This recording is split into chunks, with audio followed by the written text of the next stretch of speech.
Dicey Devices from Origami Whale has you stepping into the role of a mad scientist trying to construct a death ray out of stuff you get from the scrapyard and pew pew pew pew shooting your opponents, trying to be the last mad scientist standing so you can take over the world with your friend Igor. But how does it play and what do I think of it? Well, stick around after break. I'm going to show you how it plays and I'll tell you who might be interested in backing it.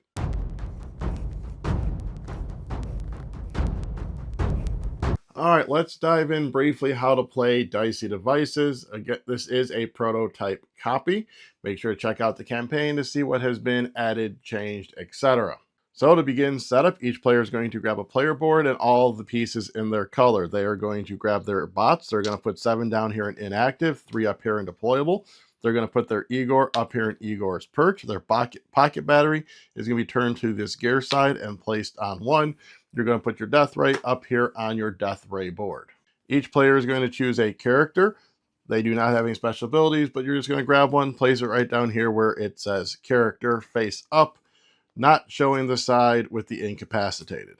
You're then going to shuffle up all the prototypes, give everyone 2. They are going to choose 1 and then place it in their 1 spot with the 1.0 side facing up. You're then going to separate out the 4 decks by the colors on the back. In a 2-player game, you are only going to use the 2, 3, 4 cards. You are going to discard these 3, 4 cards. So you're only going to start with those 2. Once you have these cards, you are going to place them on the board following the placement rules. And what the placement rules are is when you place it into a row, it needs to go to the leftmost empty space. So in this instance, this could go here and this could go here. You're then also going to put a charge cube in the bottom of each sector on the right. To set up everything else, you are going to be choosing a first player. They are going to get this little beaker placed right by them. You can do that by everyone rolling a die and high number goes first. You're also going to place the blast and nuke dice on all those off to the side. You are going to shuffle up all of the device cards, not including any prototypes that are left to make a deck.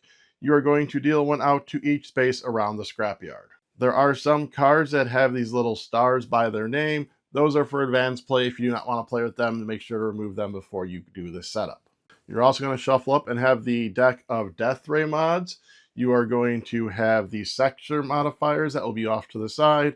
Igor's blueprints are right here. And then a cube supply for energy cubes, madness cubes, and set marker cubes. Then, starting with the first player and going around the table, you are going to be deploying bots from your inactive bots to sectors. The amount of bots you are going to deploy is equal to your player count, or your player number. So in this instance, if I'm the first player, I am going to deploy 1.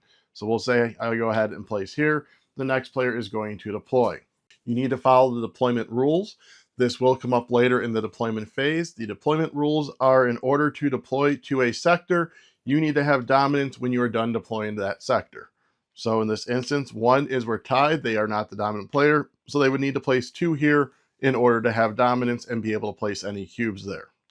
We'll just say they go ahead and place 1 in each of those. With that, you are ready to play.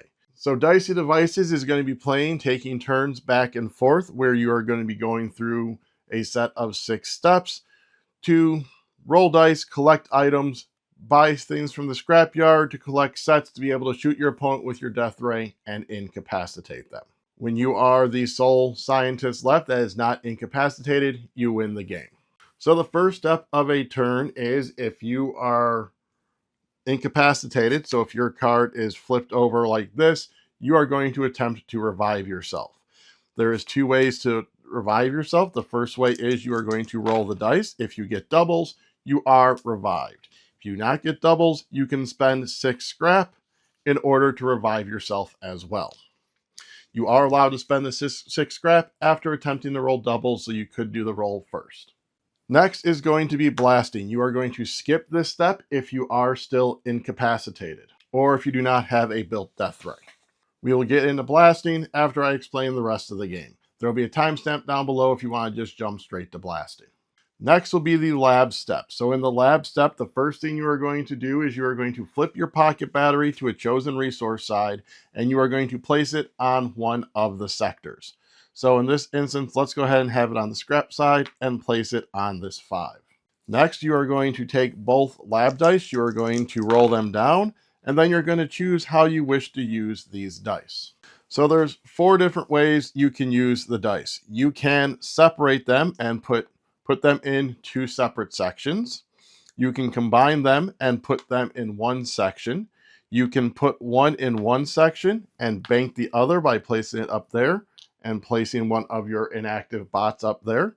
Or you can place both of them in separate inactive spots. For this example, we are going to go ahead and place them like so. At this point, you are going to be activating the things on your board. So when you activate a die, you are going to activate, if there's a card there, you can activate that card. You get the resource that's depicted here, and then you also activate anything to its left. So if I activate this, I get 1 scrap.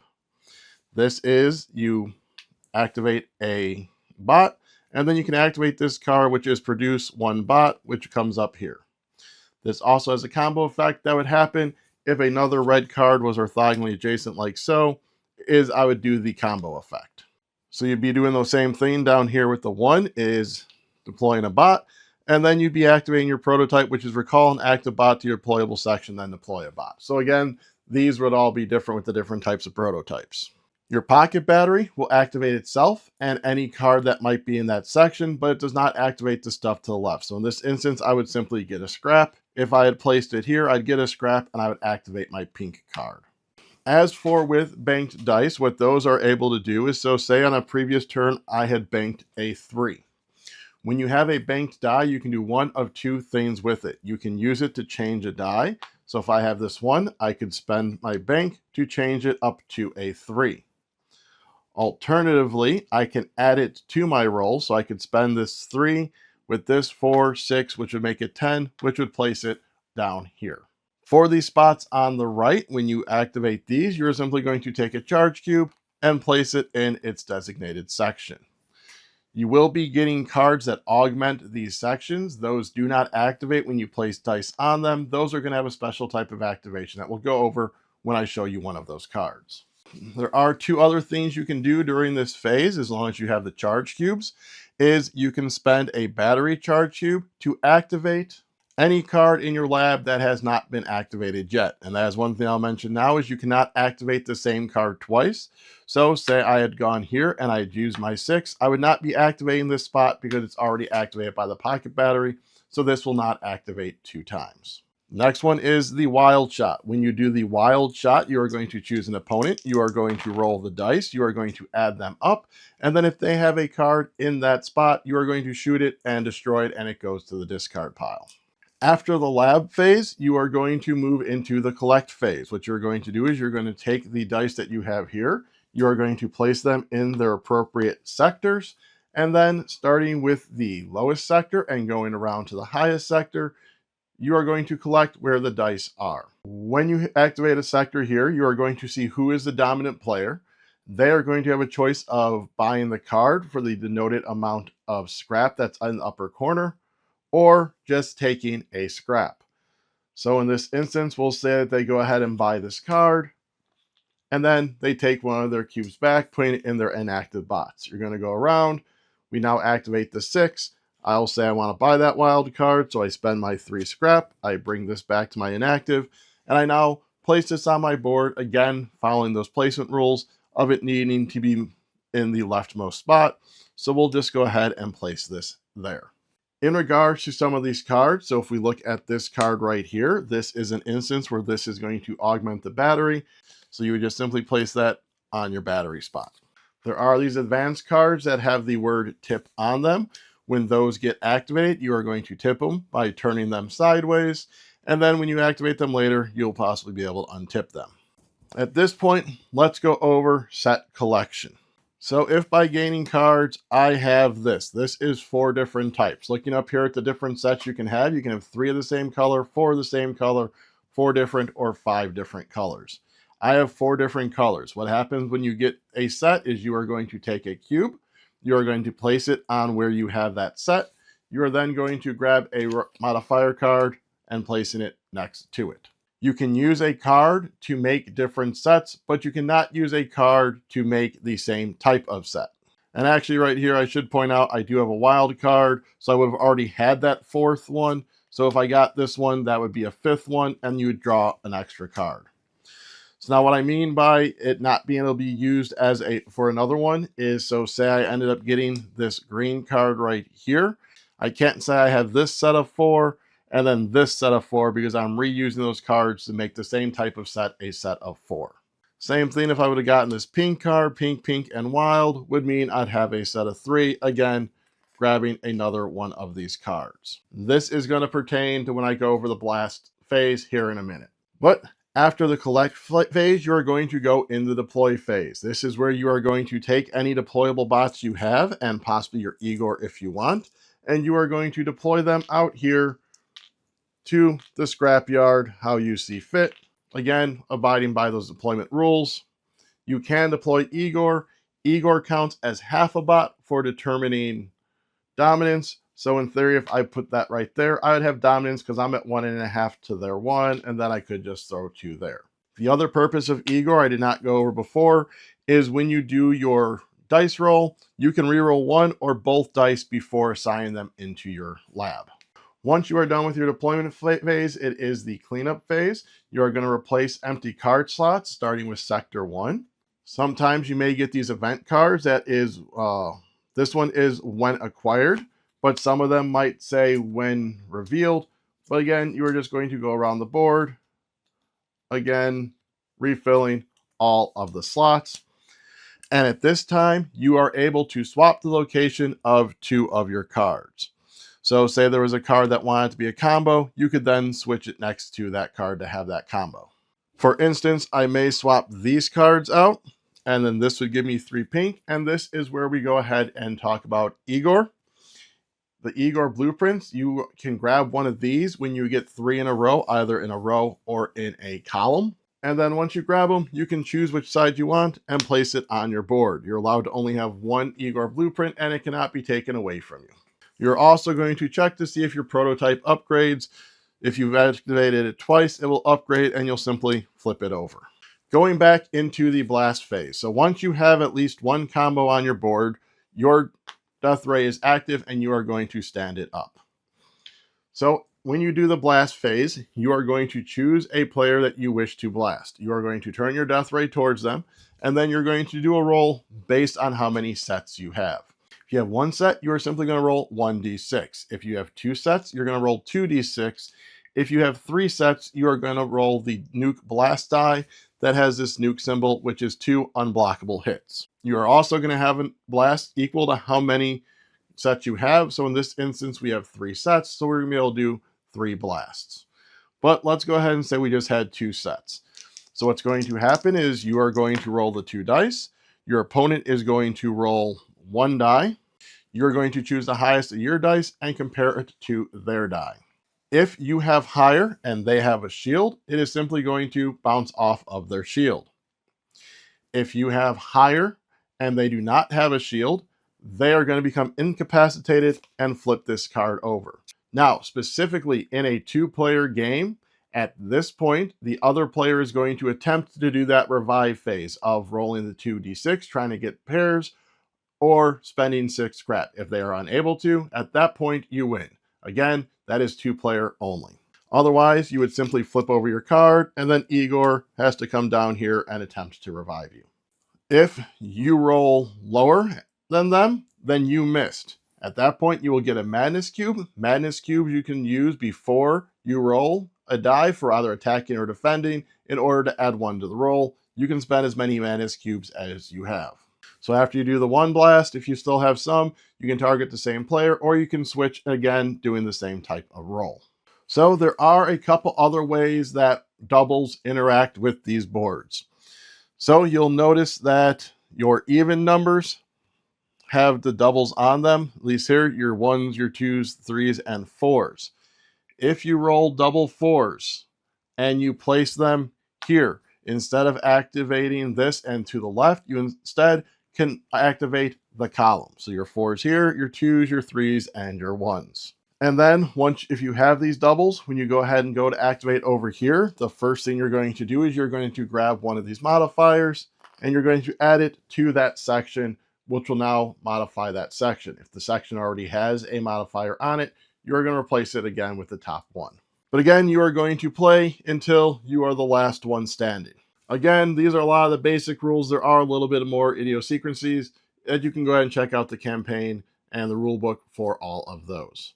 All right, let's get into my thoughts. So there you have your brief overview of how to play Dicey Devices. So this is a game that I've been wanting to preview for a while, that I've kind of been looking at and seeing it kind of evolve over time. Something about the aesthetic that really kind of captures that feeling of you being that mad scientist, and the whole death ray, the art style, the theme, all kind of marries well into each other with this one. The game mechanics of, being able to activate that space and everything to the left, so you can try and maybe build some kind of form little combos and abilities to do that. It's always gaining you stuff, with the scrap and the different deploying the bots. The bot deployment gives you that whole area majority thing where you're going to be trying to get those cards, so try and figure out where you want to deploy and setting yourself up for the next turn. All of that just kind of marries into a fun, enjoyable experience. So of course we did play this at 2 players, and to me that's like a whole new different type level of strategy there, because of the fact that you have to try and do that revive right when you get hit, otherwise you lose. Kind of dictates maybe the strategy do on your turn with the scrap. When are you going to spend it? What are you going to buy? When are you going to grab it from stuff, etc. So it really gives you that tense dual aspect in a 2-player game that you wouldn't necessarily get with the free-for-all, with the more players that can just be like pew pew pew pew pew all over the place. And then the whole banking and die element, trying to leave it there so maybe you can get a big turn in the future and trigger one of those far right things to trigger all your numbers, or be able to have that like breaking glass in case of emergency number, to where if you have some like a really good number set up, you can then use that again in the future, especially if you roll doubles. Maybe that's a way of banking that number that is going to activate something good. So there's just a lot of small decisions sprinkled throughout that are going to possibly pay big dividends later as you're playing the game. The banking the dice, when to use your scrap, where are you going to be deploying people? Are you going to be sending Igor out there to have dominance, or are you going to send him to that middle to get the scrap for you, because you don't necessarily want to have those re-rolls when you're placing the dice, because you're fine with that. Lining up the sets, getting the different sets to have the different blast rays, making sure you're getting the charge is in your shields, all of that. So like I said, just tons of little decisions sprinkled in throughout the game to lead to those bigger outcomes as it goes on. So all those little ones just build up to the big thing at the end. And finally, the thing I want to cover is, so there will be some elements of take that in this. You are going to be dueling. You are going to be trying to shoot each other with death rays. There are cards in there that will allow you to, there's the wild shot without even using a card that you can destroy one of your opponent's things. There's cards that have you like destroying and getting rid of their bots for the area majority. So there are the elements of take that, but even in that regards, they don't necessarily feel hindering or aggressively mean. It's more so you're doing that in order to benefit yourself and not just to be a jerk, not just to be mean to them. You can play that way, but that would be more so you doing that as opposed to how the element itself feels.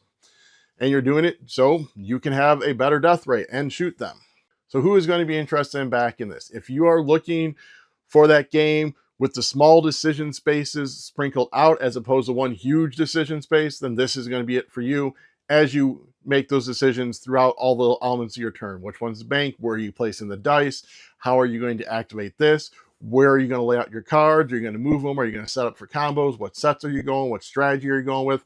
All of those little decisions sprinkled in there. If you are looking for a fun dueling game where it's going to be a free-for-all, everyone's shooting lasers back and forth, dice chucking, rolling fun, then of course this one's going to be for you, because it's called Dicey Devices. If you're not going to have dice and devices, then that's just a misleading name. But you do have all of those things, and that's what makes this game fun, is the dice and the devices. I really love the whole blast die that, you have that one face there that can do 2 unblockable hits, so that may be it. Like, the front person has the 1 shield, you're just trying to chuck and get that nuclear blast to just take them out.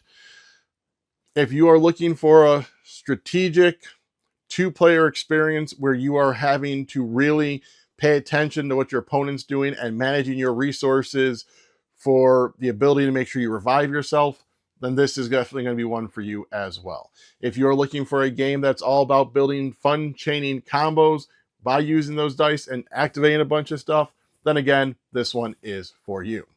So if all that stuff does sound interesting, there is a link down below to the campaign. You can go ahead and check it out. In addition to that, if you could go ahead and give us a like, subscribe, comment, share, ring the bell. All right, now go find your Igor.